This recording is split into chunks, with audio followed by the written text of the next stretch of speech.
Wow. Con. Con mama. Okay, good. Mà. Dương chập đám. Nhằm cái đám dương một đòn. Wow. Tôi nổ ngay nè tầng ốc đi. Ngày ní mình mà nồi cái đám á. Nè tầng ốc nhiều. Favorite. Wow. Đấy nó nè tầng ốc ơi. Mạnh nhằm cái đám. Con nhằm mà lật. Ní lời ní nhằm miên cái đám. Ô wow, tôi nộn khăn này tụi con đi ơi mà nhâm mùi nhom. Nghĩa. Cô này nhâm mặt cao nó bàn mặt ở nhâm đó nha. Mở.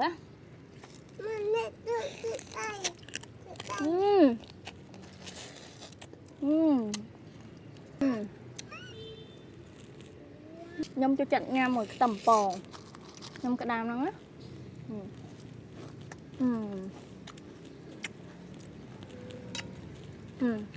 Khua. Nó kia mà khua.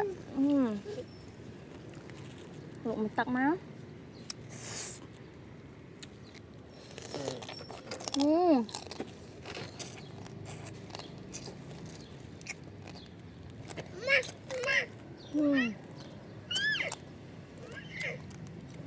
Để tư.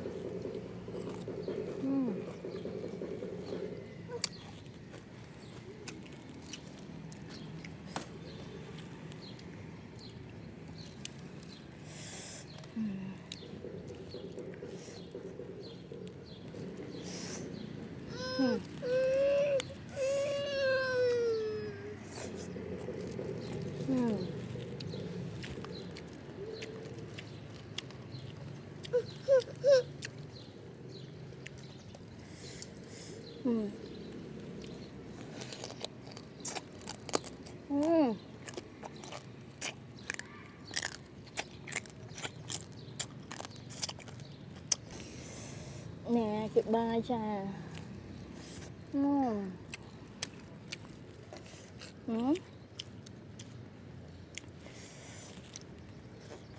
Trứng. Làm dừa.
Bye.